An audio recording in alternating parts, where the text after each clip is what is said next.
I don't have any social anxiety, but I don't have any social life either. That's a question I got last week. I answered part 1 of it on video. I gave 3 practical tips that you can check out in last week's video. And basically the summary is find something that you love and then go do it. 2, be consistent, so show up all the time. And 3, be friendly. Super simple practical tips, but there's a lot of thinking behind it. So go check out that previous video. Now, what I'm going to share is 3 inner psychology strategies and tapping techniques to get yourself to actually take action, because that's the most challenging thing. So let's get into that. Now, in order to do those practical things, to make that a lot easier, because it's easier said than done, right? Because you have this pull away from it most likely. Well, why do you have that pull away from it most likely?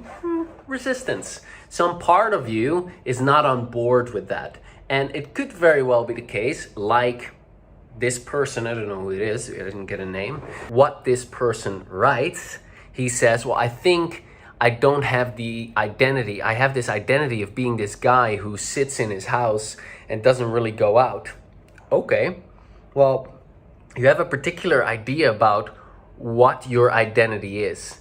And if you're right about that, then that's your identity, that's your self-image, and your subconscious mind will do anything and everything to make sure that you remain congruent with that self-image.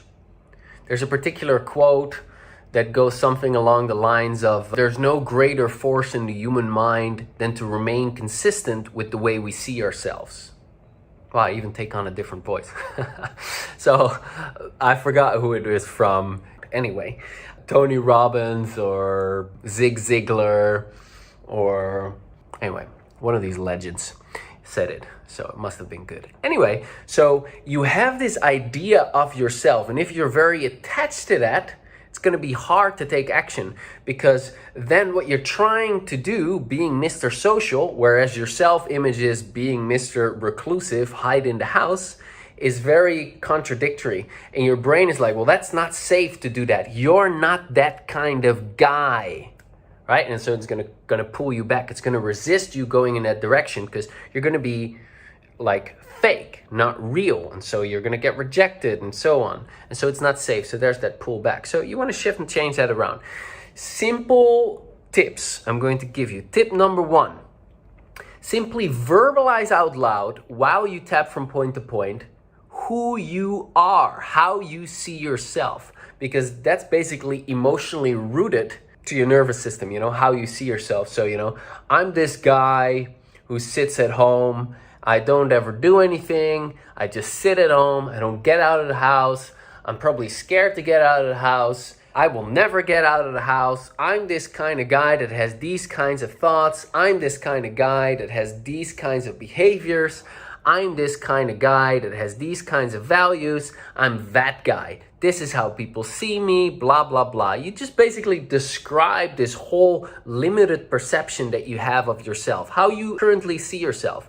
And doing that while you tap will start to loosen the emotional hold that has. And especially when it brings up emotions for you, when you picture yourself in that way, you want to neutralize those emotions so that doesn't have such a strong pull for you anymore. That's 1. 2, you want to visualize yourself the way you want to be. So you want to visualize yourself as you would like to see yourself. So you say flourishing social life. Whatever that means for you, authentically visualize it as if it's already true. And you can do that in 2 ways. Well, you can do it multiple ways, but 2 most common ways. 1 is you can see yourself. So you're looking, as you're sitting in your chair and you're visualizing yourself, you see yourself interacting with other people, having a great social life, enjoying your weekends, having lunches with people, sitting in the park, doing this, that, and the other, blah, blah, blah. You see that. And the other thing you can do is visualize it from your own perspective. You know, looking out of your own eyes, putting yourself into the future, seeing what you would see, hearing what you would hear, feeling what you would feel. So you would see yourself around other people and so on. And I think the first one is going to be more powerful, because that's, you see your new self, your ideal self, if you will. And as you see that, you just want to tap on the feelings that triggers.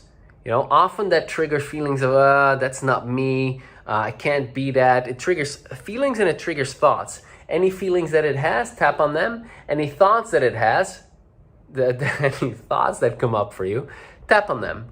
Okay, and neutralize that so that when you think about that, it doesn't feel bad anymore, and it might even feel inspiring to you. Okay, now leading to the tip number 3, you might ask yourself, why am I not that guy?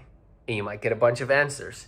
And you might ask yourself, well, why can I not be that way? Or why can I not have that life? And you'll get a bunch of answers. These are your internal objections, which are simply emotionalized thoughts. Thoughts that have emotion connected to it. And what tapping does is it disconnects the emotion from the thought. So you might have a thought, well, that's not me. And when you think that, it might feel true. And you're like, it makes you smaller, it makes you shrink a little bit. When you tap on that, that shrinking feeling will go away and that thought will just be neutral. So do that for all the answers that you get, which are thoughts that have emotions to it. Tap on each of the thought one by one. You might use the phrase, I release all my emotional attachments to, and then fill in the thought. That will release the emotional attachments to the thought. Give it 30 seconds after you've set that thought. And do that for all of the thoughts that come up. That's it. That is going to be very, very powerful, and it's going to shift things, and it's going to make things a lot easier in terms of taking the 3 practical action steps that I have given you. Give you one quick bonus. Take a piece of paper after you've done all of this inner work. Write at the top of it, wouldn't it be nice if ... which is a kind of like a pre-frame for your mind. It's like a daydream. It sets you up to daydream. Because it's like, wouldn't it be nice if, rather than it has to be this way and this is how it's going to be, because your brain is going to come up with objections potentially. And when you say, wouldn't it be nice if, that's kind of like you're pondering, you're curious, wouldn't it be nice if, and then start writing down how you would like things to be. Wouldn't it be nice if I go to this thing that I'm interested in, I go to this salsa class and it's surprisingly fun. Wouldn't it be nice if I'm able to laugh at my clumsiness? Wouldn't it be nice if I really connect with a person, I really connect with the teacher? Or wouldn't it be nice if there's a real welcoming vibe at this class, which by the way is the case.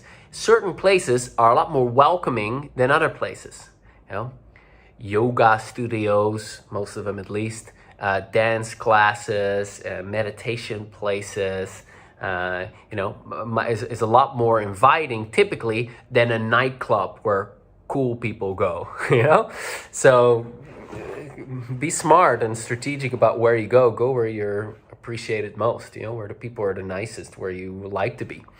And by the way, if nightclubs is your thing, nothing wrong with that. I meet nice people there too, but generally tends to be more quote unquote cool people.